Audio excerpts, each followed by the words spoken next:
নমস্কাৰ, আপোনালোক সকলোকে মোৰ এই চেনেলখনলৈ স্বাগতম জনাইছোঁ। আজিৰ এই ভিডিঅ'খনত মই আলোচনা কৰিম কাশ্মীৰৰ বিষয়ে। কাশ্মীৰ, যিখন ভাৰতৰ সৰ্বৰাজ্য বুলি আমি সকলোৱে জানো, নামকৰণ কৰোঁ। আমি জানো যে কাশ্মীৰ মানে হ'ল শান্তি সমৃদ্ধিৰ মূল, কাৰণ কাশ্মীৰ হ'ল ঠাণ্ডা এখন ঠাই, য'ত আমি সকলোৱে যাওঁ ছুটি কটাবৰ কাৰণে, যাওঁ হলিডে'বিলাক পালন কৰিবৰ কাৰণে, যাওঁ মনোমোহা দৃশ্য চাবৰ কাৰণে আমি কাশ্মীৰলৈ যাওঁ। এই কাশ্মীৰখনক লৈ আজিৰ এই ভিডিঅ'টো বনোৱা হৈছে। চাই থাকক ভিডিঅ'টো, বহুত কিবা কিবি জানিব পাৰিব।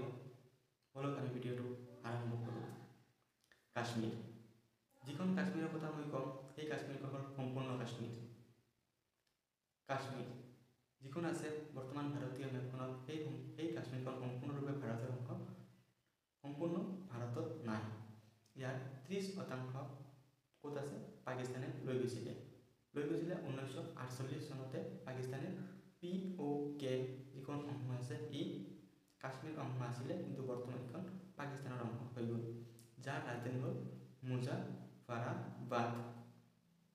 যেতিয়া পাকিস্তানে কাশ্মীৰ POK কাশ্মীৰৰ পৰা আঁতৰাই লৈ গৈছিলে, তেতিয়া কাশ্মীৰক উদ্ধাৰ কৰিব ভাবে ভাৰতীয়সকলৰ ওচৰত পাকিস্তানে বহু পৰিমাণে ভয় কৰিছিলে, কাৰণ সিহঁতে যিখন কাশ্মীৰৰ অংশটো লৈ গৈছিলে তাক উভতাই অনাৰ কাৰণে ভাৰতীয়সকলে, ভাৰতৰ সৈনিকসকলে নিশ্চয় চেষ্টা কৰিব।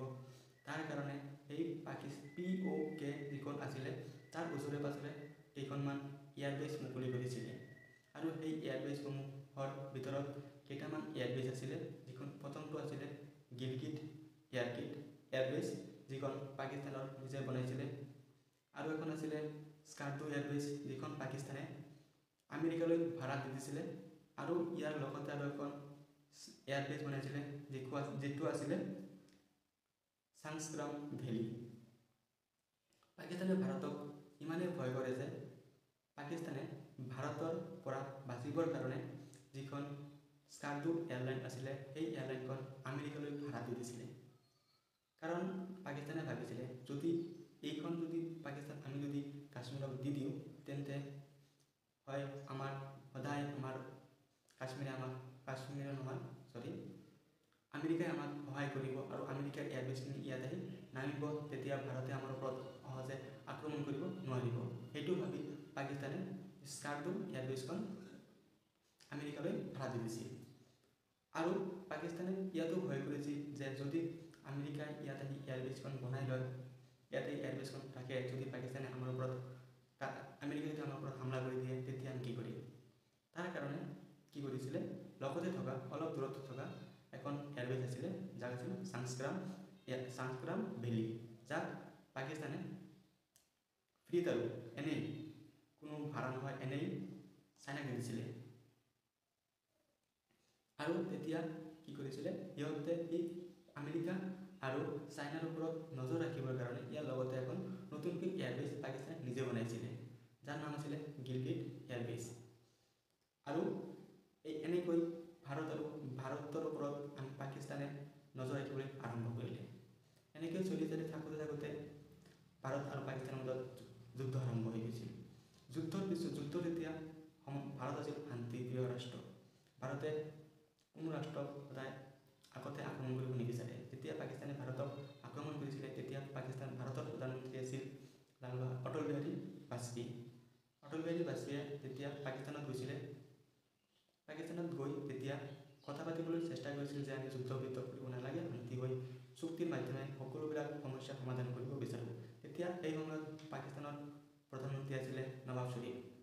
তেওঁ নামৰ আগত নৱাব ঠিকেই আছে, শ্বৰীফটো ঠিকেই আছে, কিন্তু মানুহজন অলপো শ্বৰীফ নাছিলেই, ই আছিলে বহুত বেয়া মানুহ। তেতিয়া পাকিস্তানৰ প্ৰধানমন্ত্ৰীয়ে ভাৰতক কৈছিলে, ভাৰতৰ প্ৰধানমন্ত্ৰী অটল বিহাৰী বাজপেয়ীয়ে কৈছিল যে পাকিস্তান কাশ্মীৰ অবিহনে অধুৰা হৈ আছে। তেতিয়া ভাৰতৰ প্ৰধানমন্ত্ৰী আছিল এজন শক্তিশালী নেতা, দেশপ্ৰেমী, যিয়ে পাকিস্তানক কৈছিলে, হয় ঠিকেই, আপুনি ঠিকেই কৈছে যে কাশ্মীৰ অবিহনে পাকিস্তান অধুৰাই আছে, ঠিকেই, কিন্তু পাকিস্তান সম্পূৰ্ণৰূপে ভাৰতে লৈ ল'ব, তেতিয়া আমাৰ ভাৰতখন সম্পূৰ্ণৰূপে গঠন হৈ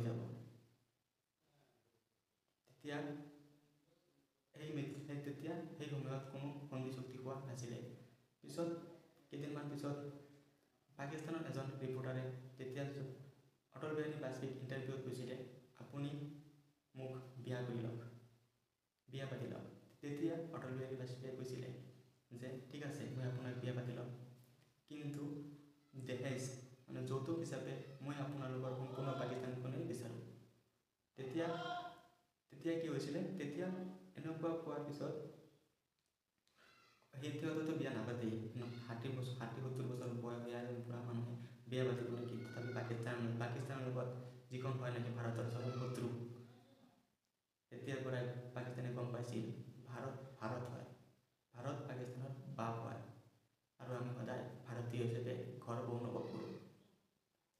আৰু এনেকৈ চলি আছে বৰ্তমানলৈকে ভাৰত আৰু পাকিস্তানৰ মাজত বিবাদসমূহ। যদি ভিডিঅ'টো ভাল লাগিছে তেন্তে ছাবস্ক্ৰাইব কৰিব, লাইক আৰু কমেণ্ট কৰিব।